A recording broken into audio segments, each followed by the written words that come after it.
Welcome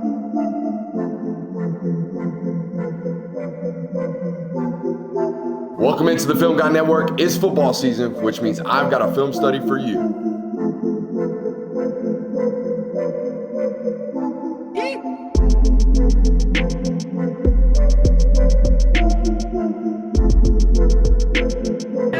What's up? You really like that?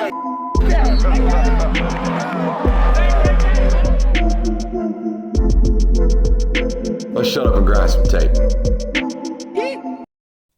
What is up, ladies and gentlemen? Welcome in to the Film Guy Network on a fabulous Monday morning here inside the studio. Hey, tweeted it out Sunday afternoon after Sunday's reaction show. Got several must-watch film studies this week. Must figure out situations, right? How did Georgia rush for 300 yards in an SEC football game? Box checked. We got that one done. Got published this morning on the studio or on the network. And then the other one that was a must-have watch. What in the hell is going on with Alabama's rushing attack? Alabama's rushing game might be the most inefficient rushing attack in the conference right now. They might be the only 7-1 football team in college football that's one-dimensional. They might be the only national championship caliber football team right now that is one-dimensional. Now, it's great that their quarterback is that damn good right now. It's great that they have the best quarterback in college football for my money. But at some point, this is going to rear its ugly head. At some point, the fact that they cannot run the ball, the fact that they are one-dimensional, the fact that every 2nd and 10 is guaranteed to be a pass play, it might rear its ugly head. It might get them, hell, I'd argue it might have already got them against Florida State. So we're here today to figure out what the hell's going on. Now, this is not going to be some hour and a half deep dive breakdown, tearing apart everything and building it back up. No, this is going to be pointing out the things that we can clean up Monday through a Thursday. I do think schematically, they're putting their teams in the right position. They're not executing quite right at a high enough rate, all right? Whether it be a running back, offensive line, or damn wide receiver and tight end, we're going to talk about it today. Hey, got a couple of rules around this network if you're new to these parts. All right, if you learned anything about the game of football, you must subscribe today. If you learned anything about your favorite football team, you must subscribe today. If you have any fun at all today, you must subscribe. Let's shut up and let's grind the tape. Again, going to try to be tight and concise today. Only got about 20 plays to show you guys, all right? Including the first play of the football game where I think, hey, we probably got a play here that I'm not going to say we don't practice enough at Alabama, but I don't think we practice at enough full speed and show enough different looks like, throughout practice Monday through Thursday. And it seems like players get a little bit shell-shocked, a little bit surprised by what the defense is doing in front of them, all right? When I'm looking at offense, Jonathan, any type of timing, any type of, I pitched that ball too early or I pitched that ball too late or things look a little discombobulated, I blame that on timing. All right, so this is the first play of the football game, and we've got an end around working for Brooks right here, the freshman. I think 17's a true freshman out there. I think our split might be a little wide. All right, and if you take us to camera 2 right here, Jonathan, you'll notice that our quarterback, Ty Simpson, all right, gets absolutely lit up on this football play because, again, I think we're a little too early. Right now, number 17 is just inside the tackle box. As we go to pitch this football, we should probably already be behind the quarterback. This shouldn't be a toss it in front of him. This should almost be a fake to the running back, turn right around, hand to the wide receiver. We don't want to put the ball at risk at any point in time. This, to me, indicates we're a little bit thrown off on our timing. You know what else is going to indicate that we're a little bit thrown off on our timing, Jonathan? The fact that our quarterback gets absolutely obliterated, okay? So there are some things right here, even in the mesh point is what we call that. The point between the quarterback giving the ball to the ball carrier, that's the mesh point. It looks discombobulated. It looks mistimed. Now, the other thing I want y'all to notice is sometimes I think we have a miscommunication on who our actual responsibilities are. Look at Derek Meadows right here. He's doing what we call a crack replace, okay? He is on the way to crack that front side inside linebacker number 42 right there on your screen, which would mean the tackle has the ability to release for the only defender left in the flat area. That would be the corner. All right, but instead, they block the same player. They actually don't get him blocked at all. He causes the play to bubble, and now the corner is able to rally to the football and tackle it for 3 yards. When we drew this one up on the film on Tuesday, Coach probably thought we had a 9, 10, 12-yard gain, one running right to the sticks. See how discombobulated that is? All right, one running right to the sticks, but instead we got 2 blocking 1, but neither really winning, and we still have 2 free hats running to the football. Oh, by the way, 33 can banana in and outside, right? A lot going on there that causes what should be, in my opinion, a 9-yard gain. When we go to hand those end arounds, our angle of departure as a back and a ball carrier is right to the first down marker. When we get around the tackle, our angle is a 45 right to the stick. If we get thrown off at any point on that aiming point, it's because we did not do our job as blockers, okay?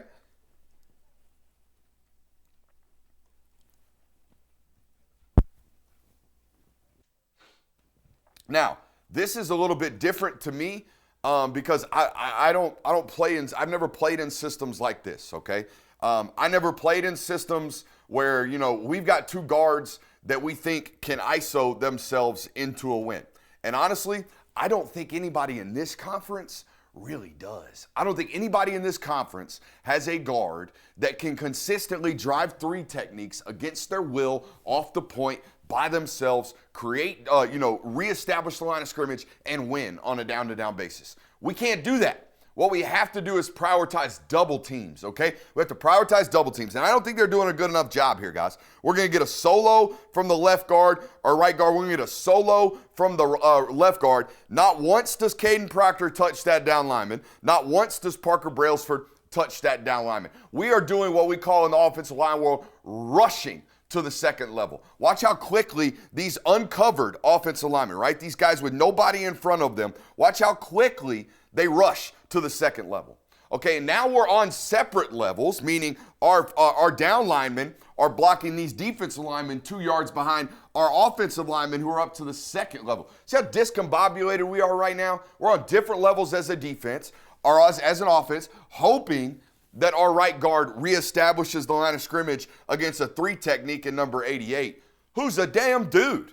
You know what I mean? Like, we have to prioritize getting 2 bodies on one and taking that one body and putting him at the linebacker's feet. And then we can come off and work on to the linebacker, okay? Instead of all this free release and stuff. Prioritize the double teams, man. Get big bodies on them big bodies on that line of scrimmage. Hey, we'll take a quick minute to give a shout out to our friends over at Sleeper. What a great time to be here on this network this year, but also a great time to be with our friends over at Sleeper. Go over to Sleeper today, the #1 place for daily fantasy and prop plays. Sleeper Picks is a real money product that connects friends over picks. Choose 2 to 8 of your favorite players from pregame, live, or even across different sports. Pick more than or less than the predicted stats. It's that simple. On Sleeper, you can get up to 100x payouts, share with your friends, and get rewarded today. Use promo code Brooks, as you see on the screen, on Sleeper and get 100% deposit match up to $100. Again, that's sleeper.com/promo/Brooks. Terms and conditions apply. Boys, as you know, we're about 28 minutes at the time of this ad read from the kickoff of NFL Sunday. So go ahead, run over to Sleeper right now. I'll give you permission to leave the stream actively. Go over to Sleeper, get a play in right quick, and get paid. We appreciate those folks over there at Sleeper. Again, that's promo code Brooks over there on Sleeper. Going to bring the back into home. All right, we got trips to the field over here. We got a nub tight end, all right? We're trying to get a short, condensed side in terms of a run count and a run surface over here to the left. Is probably where I would imagine we're running the football. Yep, it's exactly where we're running football. Now, we talked in that Georgia film study, Jonathan. I know you just got done watching it. You weren't in here when we filmed it. We talked a lot about aiming points, all right? Knowing where the original launch point of that tailback is supposed to be. All right, so let's look at this play right here. In 9 times out of 10, any type of zone run, Jonathan, the eyes in the launching point of the back is the ass of that front side guard. All right, he's going to put his eyes on the back and the butt of that guard, and if we get any type of movement, we're staying on our launch point. We're staying on our aiming point. If we lose, if this guy beats our guard at any point, we're going to start working this thing backside. We're going to start cutting this thing off the butt of all of these down blocks, if you will, okay? So let's talk angles. You two are doubling up to 42. You two are supposed to double up to 33. We're leaving Number 6, completely unevaded. All right. Now, if we're this right tackle right here, guys, that looks to me like he's going to fight his ass the entire play to cross my right guard's face. All right. That's what it looks like to me right here in a freeze frame. And our angle right now tells me we are never getting to that butt and peeling back out to number 33, are we? No, we are not. So our angle probably needs to shore up way earlier, because 33 is definitely going to get past our right shoulder right here. Actually, he runs right through our face. Good job right there, right tackle. It's a good angle. You mess it up a little bit later, actually. A little early on my notes. But you see why he pushed this thing backside? We're losing that front side combo. We're already turning in the old board drill days. We call this no spins, right? You can't get into a board drill and then just turn the guy sideways and roll him on his side. That's not winning. We got to drive him off of his spot and get him off the line of scrimmage. We're failing to do so out here at left guard. Boom, immediately creates the cut. And we got a 5-yard gain. This is honestly one of the most positive runs. It's an 8-yard gain. It's a positive runs that Alabama had the entire football game. But we're still not winning at the front side combo. It's not even a combo. It's front side ISO. All right. Now, this is where I have to tell you up front. I mean, look at me, guys. I never played running back, so let's just get that out of the way. All right. Now, I have sat in a few of these rooms, and I think I know what they're taught, because I know what I was taught up here, and I always took time to learn what they're teaching. So when I do something right and he messes it up, I know. You know what I mean? I ain't out here blaming myself. I know it's on the back. So let's take a look at this, and you'll see what I'm talking about. All right. I think the back comes to balance way too quickly. We are already breaking our stride. Look, I don't know how you guys are teaching this. I don't know. But in my world, we don't break our feet until we're a little bit closer to the line of scrimmage. We are already coming to balance, putting our feet at a 90, looking for the hole that we're about to hit right now, instead of pressing the hole, getting to a balance, and then making a cut. All right, what you're going to see from the tight right here is that the hole that he ultimately finds, it's going to squeeze and close really, really quickly. Because in my opinion, I think we've come to balance way too early. I think we need to be approaching the line of scrimmage just a little bit more. You know who was the best in the history of football, in my opinion, at approaching the line of scrimmage and then coming to balance right behind the line? Le'Veon Bell. Le'Veon Bell would press, come to balance, jump cut through the gap, right? That's what it ought to be. We got to let these big fellas get some time to actually move those big defensive linemen, right? I think we've actually got duo working here. We're actually going to prioritize some double teams right here on the offensive line, if my memory serves me. Boom! We actually got them. We got big boys blocking big boys, right? We got the actual double teams right here. So as a back, in my opinion, look at his aiming point. What are we reading? We're reading that first down block right there. That looks to me like it's about to win. Okay, 75 is going to get up to 33. That should be our crease, and we should trust it right now and run to it. Okay, we should trust it right now and run to it. We come to balance instead, all right? And now we're trying to jump cut into this hole, and I don't think we find it fast enough. Now, we're behind this hole, okay? Imagine if we were already right here. And again, I think that's the difference between coming to balance 2 or 3 yards behind the line of scrimmage and really pressing the line of scrimmage, coming to balance, finding the hole, jump cut now, accelerate. Do we all see that? That's the minor, in my opinion, difference between that hole closing on us and those arm tackles happening and us already exploding through that hole.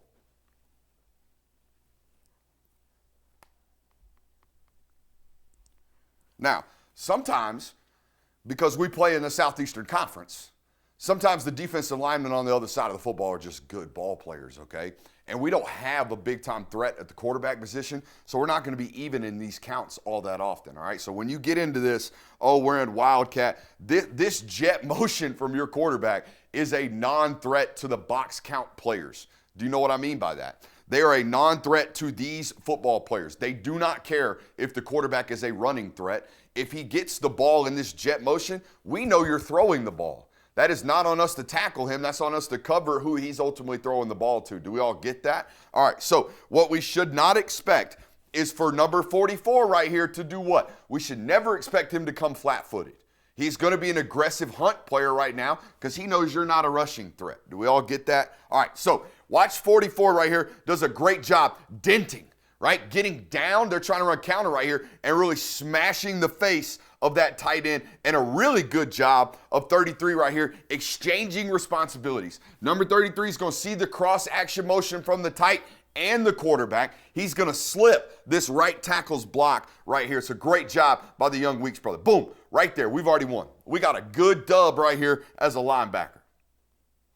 Now, this is the one I was talking about earlier, okay? We got a 2-eye right here, boys.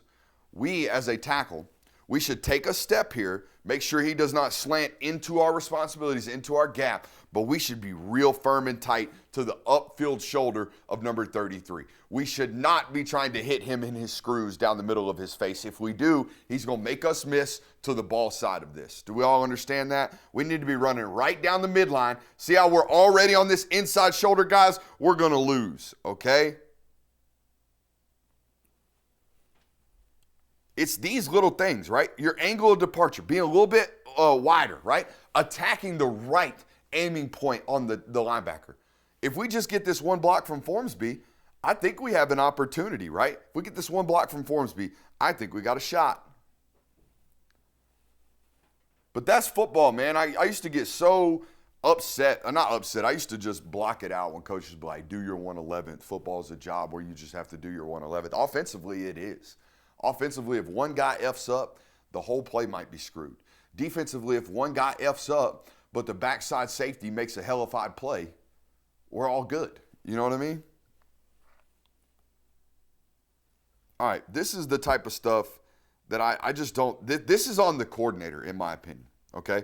All right, if you're this wide 9, Jonathan, and you've been getting pressure off speed rushes, and they've been losing to speed rushes all year long, what do you think this tight end might be doing to you? Chipping. He might be chipping you, right? So if he's chipping me, I need to prepare for him, right? Which is exactly what number 12 does. Number 12 goes to get a piece on 81 first, okay? Make sure he's not chipping, and now he's going to engage his rush. But here's the problem.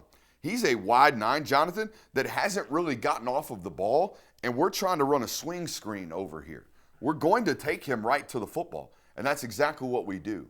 Okay, so I don't know how we, again, not smart enough. Maybe we just need to go 4x1 over here and get rid of this nonsense, because 12 is going to, you're taking him to the play by alignment, in my opinion. Maybe flex the tight end all the way out here, you know, so we don't actually have this threat or worry about being chipped.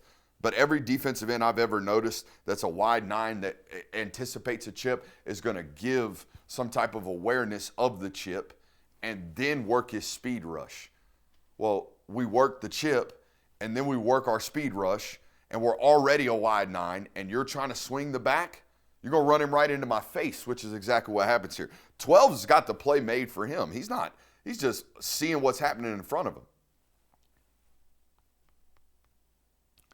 All right, this is one of those examples where the OC swears up and down, we've got it licked. All right, we've got it licked on Tuesday. We're trying to run duo right here, I'm pretty sure. All right, I drew the combos up on my sheet last night. We're going out here, okay? You two are down here. All right, I think you two are up to 33. You two are up to whatever scrapes on the backside. You're digging out. You, number 1, you are inserting for the front side inside safety. Do we all see how we have what we call hats for a hat right here in the box? We all see that? All right, now, number 1, when he motions over, them's oh shit eyes, ain't they, Jonathan? We see that all the time on this network. Oh shit, there goes my responsibility. You're right, there goes your responsibility for a -2. All right, 42 also makes a play here. What happened with the right tackle?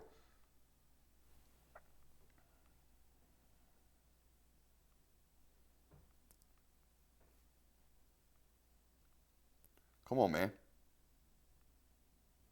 We got to run our feet here. First and foremost, I don't think we have corrective footwork enough, right? And what do I mean by that? All right. Every step in the offensive line world is independent and paramount. All right. So if I'm climbing up to that linebacker, and on step 1, he's in my parking spot, but on step 2, he moves over, we've got to correct, right? And on step 3, I got to bring my foot back up underneath me. But I've got to move in between my steps. I can't just take my track and then when I get to the top of my track go, uh-oh, my responsibility just left. Yeah, no shit. We got to correct our footwork as we climb, all right? We have to change our angle every single snap because the guy in front of us is moving. And I don't even think this one happens all that quickly, okay? You know what I do right here as a tackle? The most important thing, even if it looks terrible on film, is that we get our head across, right, Jonathan? So even if I get absolutely obliterated and ran through, it's okay. I'm going to throw my neck in front of his body. And he's going to have to run through my sternum as an offensive lineman. But instead, we're on his back.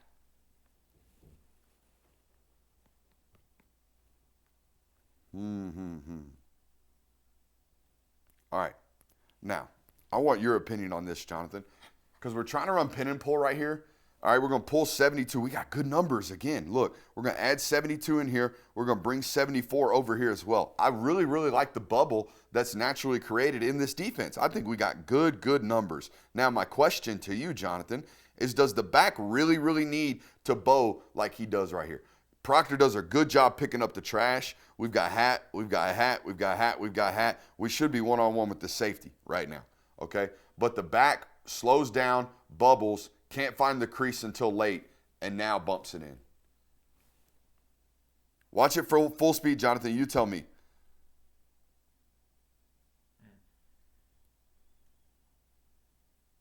I think we got to be better at running back here. I also don't think we need to be as deep as we are, as Caden Proctor currently is. But, you know, he feels as if he has to be that deep to see everything, all the trash that's ultimately coming. Because if he doesn't get his eyes on that backer, we're -2 anyways. Do we all see that? But there's the crease. I just don't think, like, schematically, they're not terrible. They're just not, they're not getting things done the way that they're supposed to. All right, but here's what I would do, you know? I would just put this big sumbitch back here, and I'd make these teams tackle this kid 15 times a game. I would. And people will say, oh, well, he can't pass block. You'll have tendencies when he's in the game. I don't really care. Y'all got an 85% pass clip tendency right now anyways, it feels like. Every time y'all get to the line of scrimmage, I'm teed up a pass rush. That's the way I feel about your football team. All right, so if he's back here, by the way, y'all throw him the football all the time. So I can't just automatic key that y'all are running the ball. You see what I'm saying? I understand he's a young football player and you don't feel as if he can pass protect as well as Jam Miller. But that's a different life, in my opinion. This is 245 pounds. This is no hesitation. This is immediately into the crease, make a defensive back / linebacker, come down and decide if he wants to hit this thigh board at 250 pounds. That's a 7-yard gain, Jonathan. Well, 4-yard gain. But it hurt. It hurt. Again, 15 times minimum. I'd make him tackle this sumbitch. He's so big. He's so big. He's so violent. He carries piles. I mean, you guys are averaging like 3.5 yards a clip right now in standard run form, all right? So if he can fall forward for 5, we're already 1.5 yards above our efficiency metrics.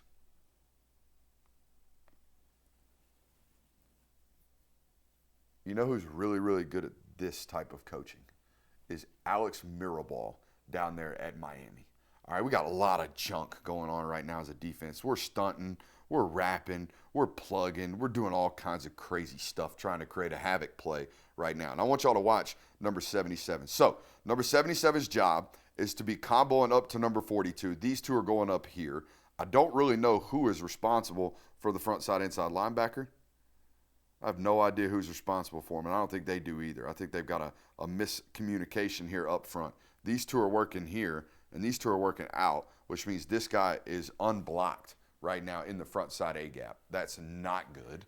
Front side B gap, actually. All right, but I want to talk about these two. Now, those two, based off 77's eyes and this, combination block of working together. I would assume they're working over here. Is that a solid assumption, Jonathan? They look to me like they are. It's why I want to be in the room. Now, what I don't understand is why number 77 is now turning around into the hole. This is a no-no. We never look back to our running back, ever. Never look back to the ball carrier, ever, unless it's a screenplay and we're what we call the ambulance blocker, right? We're going to peel back, put somebody in an ambulance. Not here. It's a run play. Now, if we just kept our eyes on our responsibility, where we're supposed to be going, and picked up this extra block, this guy wouldn't be able to make the play, and we'd be creasing back to where we're actually working towards as a back. Do you see that?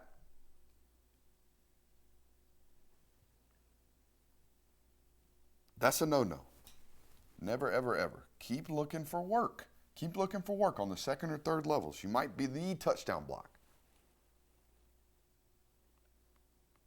Last play we're going to look at, and this is what I was telling Jonathan about, okay, because I've been in these situations as an offensive lineman. Okay, we're trying to run an end around right here. Now, this end around does not work unless number 75, who's this Formsby kid, I think that's who that is, Formby, all right, this kid has got to reach this wide 9. And I can promise you on everything that I love that during the week of practice, that whoever was playing this wide 9 was probably whipping Formsby's ass getting upfield. Probably just getting upfield, blowing up this end around, left and right. And if you look at Formsby's footwork right here, you can tell he knows he has to work hard to get outside this 9 technique. But it never once fathomed, never once crossed his mind, hey, what happens if the 9 technique spikes across my face? That's what we talked about earlier. We got to have corrective footwork, right? When we're on our arc, when we're on our track, if something happens, we've got to be able to adjust. We've got to be a good enough athlete. Watch how long it takes 74 to realize, uh-oh, he just spiked across my face, and now he's going to blow the play up.